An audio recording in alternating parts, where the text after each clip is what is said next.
skill issue. Right, yeah, the motor show. Haven't covered one of these in half a decade. So, yeah, we only managed to attend on a public day on a weekend, so as you can imagine, it was pretty damn crowded and we couldn't get much quality footage, so I will be substituting with a lot of pictures and videos I got off the internet. Why are there so many people here? As if anyone can afford a car now.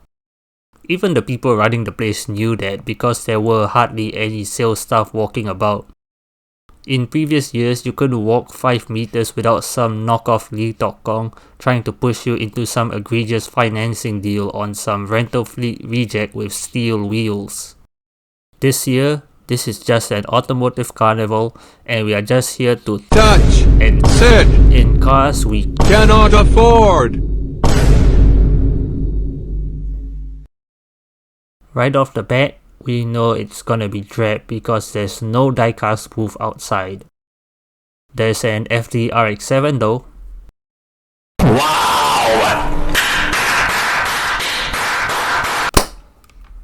Okay, on to the show itself. The first booth, Subaru. They got some pretty interesting new cars, starting with the BRZ. The new WRX is here in both sedan and wagon variants. I can't critique how they drive, they look decent on paper, but the elephant in the room is definitely the wagon's gearbox. Only enthusiasts want manuals, no one actually buys them. Most buyers will only buy the auto. Look, smartass, most buyers will not be buying a compact station wagon with dogshit fuel economy. This wouldn't even be that bad if it was a dual clutch or even a conventional auto. But this is a CVT and unfortunately we live in a timeline where Williams' 1993 CVT prototype never saw competition, so sadly CVTs are by far the least favored transmission by enthusiasts. It's so frustrating. This is literally a gearbox away from being one of the greatest enthusiast cars on the market right now. It literally has no competition. Alternatively, they could make it a hybrid to at least make it a passable daily driver. Either make it more efficient or more fun, because this doo-doo feces gearbox is letting this whole car down. It's just excruciating how Subaru managed to drop the ball this badly. The new Solterra.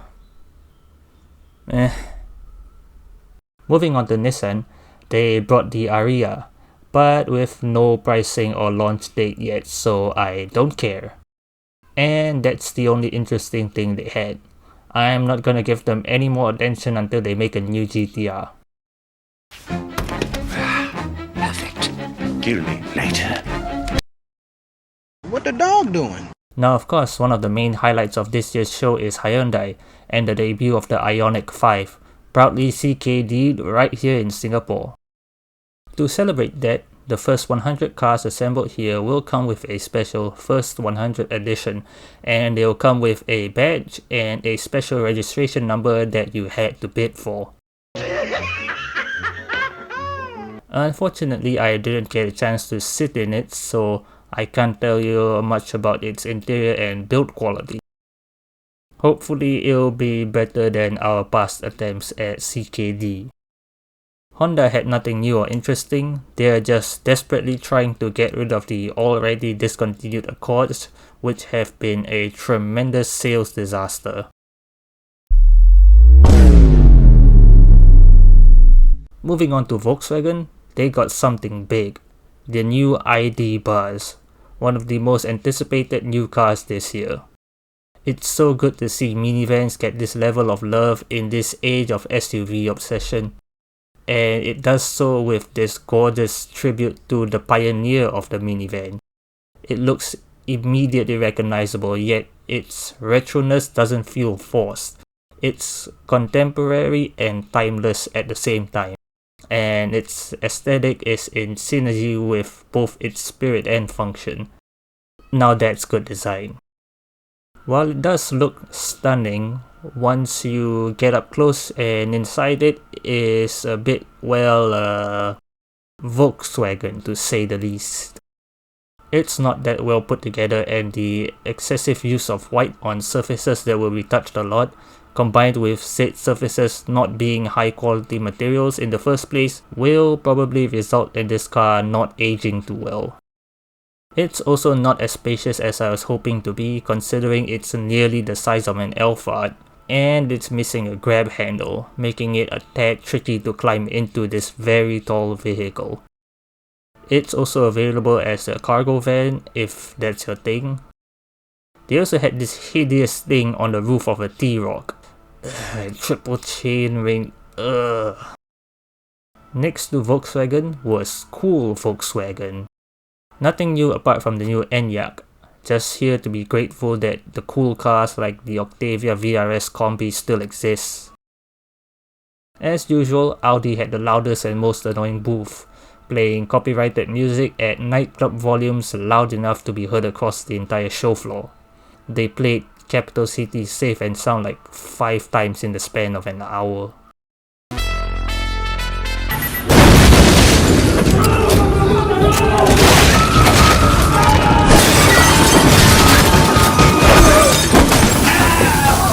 Audi was too crowded to get a close look of anything, so have this JPEG of the e-tron art car.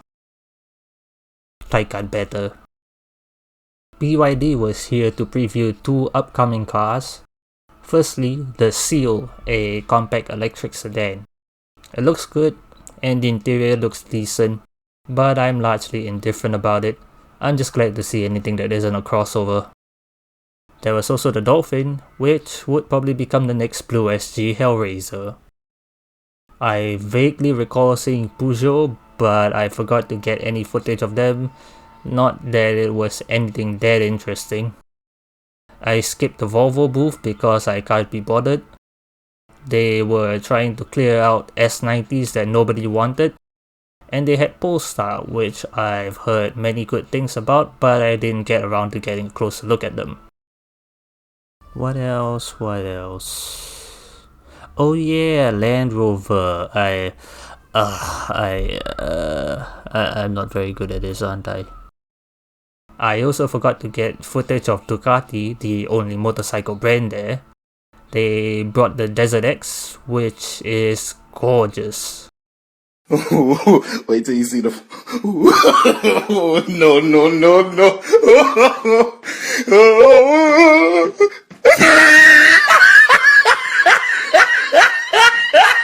Next to Ducati's booth was Lotus with the new Emira. It looks stunning and it has a 3.5 liter supercharged V6 making 400 horsepower, mated to a 6-speed manual. What's not to like? Quite a bit actually. Firstly, the engine options. It's either this Toyota Source supercharged V6 with 400 horsepower or a base Mercedes-AMG Source 2 liter turbo 4-cylinder making, get ready for this, 360 horsepower. Why did they make the base engine almost as powerful as the premium engine? We're not stupid, Lotus, we know that AMG engine can make way more than 400 horsepower. Why would anyone buy the V6 when the base engine can easily make the same power with only very minor modifications? Well, I'll tell you why, because the base engine only comes with an automatic gearbox. But hold on. But it's not that bad because it's AMG's 8-speed dual clutch. On the other hand, if you want an automatic with the V6, your only option is a 6-speed torque converter auto. Come on, a 6-speed slush box in a sports car in the year 2022 plus 1. They cannot be serious. What's going on, Lotus? Can't you just make the V6 more powerful? Or did you repeat your mistake with the V8 Esprit and pair it with a gearbox made of eggshells? I won't be surprised if the base 4-cylinder is as fast, if not even faster than the V6, even in stock form. The rest of the car isn't too impressive either. It's the size and weight of an Evora, so Lotus is straight up lying when they say this is the successor to the Elise and Exige. Just to give you an idea of how heavy it is, it's heavier than a V8 Esprit. 1.4 tons is a lot for a Lotus. Next up, we got Cycle and Carriage and their triple combo booth, starting at the Kia end with the surprisingly popular Carnival, which was getting so much attention that I unfortunately didn't get a chance to check out the interior. I don't know if this is gonna be an Alphard beater. I have some criticisms of it. Firstly, the lack of hybrid powertrain options, and secondly, it feels too American. Here's a car I've been really looking forward to checking out, the EV6. In my opinion, one of the best looking cars on sale at the moment. Interior feels pretty nice too, and it was very well equipped. I hate to admit how much I like this thing, knowing how I usually feel about crossovers. But then again, this thing is so low, it's almost a wagon. Squish it into a wagon and call it a Stinger and a Kia, you got a customer in me. Next up is Citroen with their new EC4. And here's my review. Not gay enough.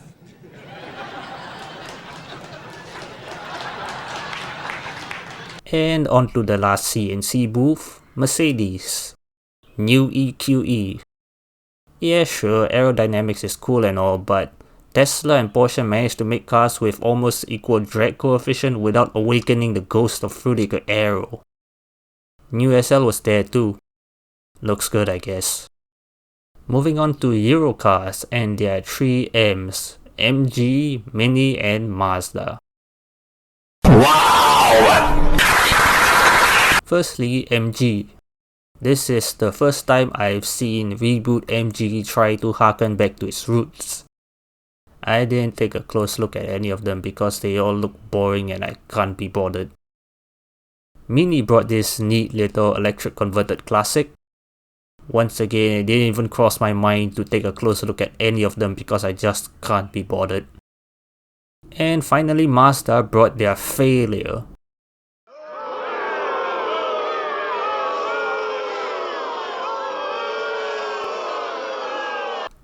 Suzuki. Always nice to see them even though they got nothing new. I really like the Swift Sport. Such a nice package for a low price. And that 6-speed manual feels amazing. It's seriously almost Honda tier good.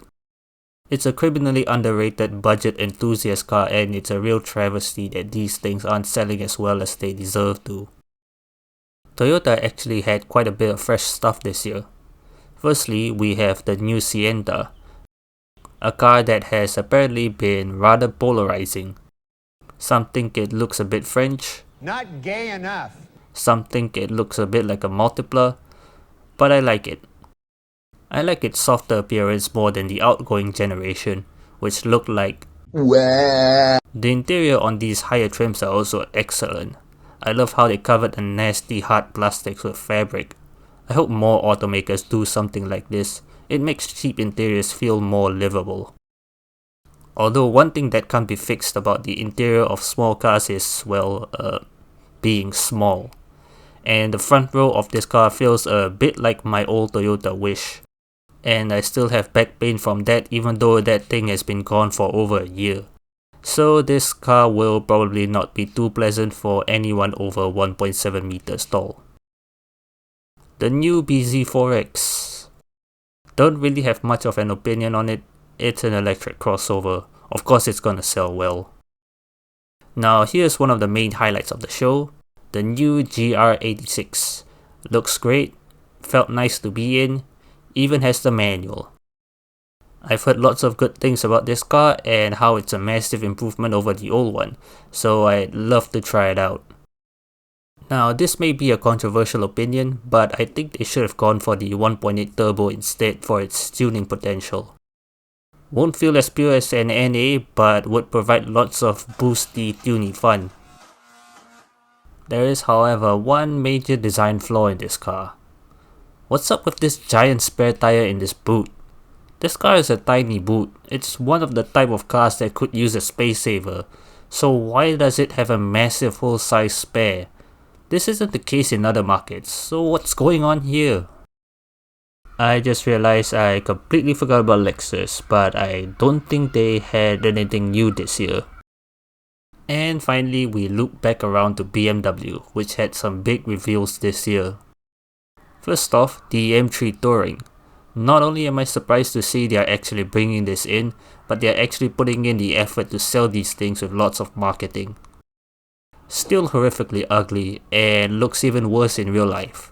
And it's not helped by the fact that this one has a really disgusting color combination. And finally, one of the hardest cars to get a close-up of this year, the new 7 Series. Everyone was climbing over each other to try this thing out, and this isn't even the one with the damn TV in the back. Who comes up with this shit? Was this thing designed by the team behind Pimp My Ride? And it's also absolutely disgusting. The absolute dog shit that BMW has been putting out recently is worse than the crap they were making in the Bango years. I don't have much hope for this company anymore. And that was the end of the show. I had low expectations and it somehow managed to go even lower than that. Here's some brands that didn't turn up. Alfa Romeo. I know they have nothing new, but it wouldn't hurt to try to push a few units with discounts. Fiat, which I'm sure many might not have realized, but they have returned to Singapore and are basically Morbiusing right now with a bunch of 500s. Ford, I know they only have 2 cars, but what? They don't sell the Mustang anymore? So what, they're only left with the Ranger? Just one truck? What is Ford doing? Opel, which I'm surprised to see, weren't trying to push their rejuvenated electrified lineup, but I guess Stellantis are too far up their own ass to do anything competently. Renault actually has some new stuff too, but I guess you can't expect any competency from the Three Stooges. Seat and Cupra weren't there despite the other VAG brands showing up. Porsche weren't here like they normally would be, probably because the dealer is now directly run by Porsche themselves and they do not want to be associated with heathens like us.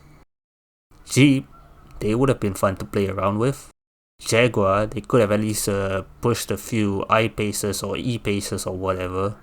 SsangYong, come on, if anyone's gonna be pushing discounts, it's them. There was no Isuzu or any big truck this year. Come on, they were some of the most fun booths every year.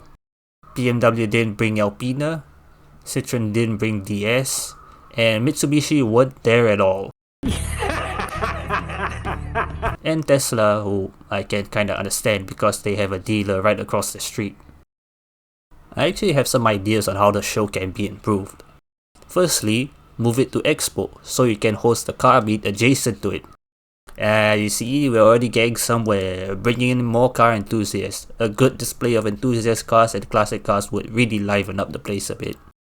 Inside the show, invite some super exclusive luxury brands to set up some booths. Sure, they may not sell as many units, but they'll certainly draw a crowd.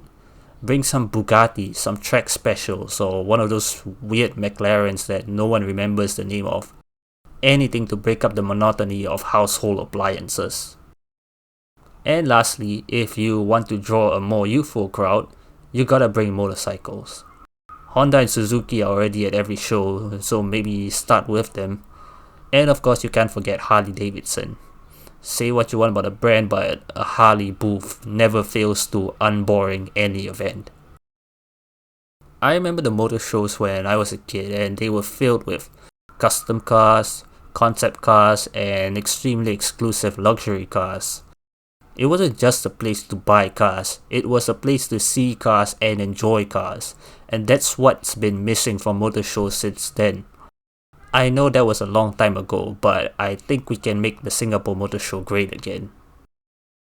All in all, I'm disappointed at the show, and disappointed at myself for not doing a better job covering it. I'm gonna work hard on this channel, and hopefully we can get media passes next year.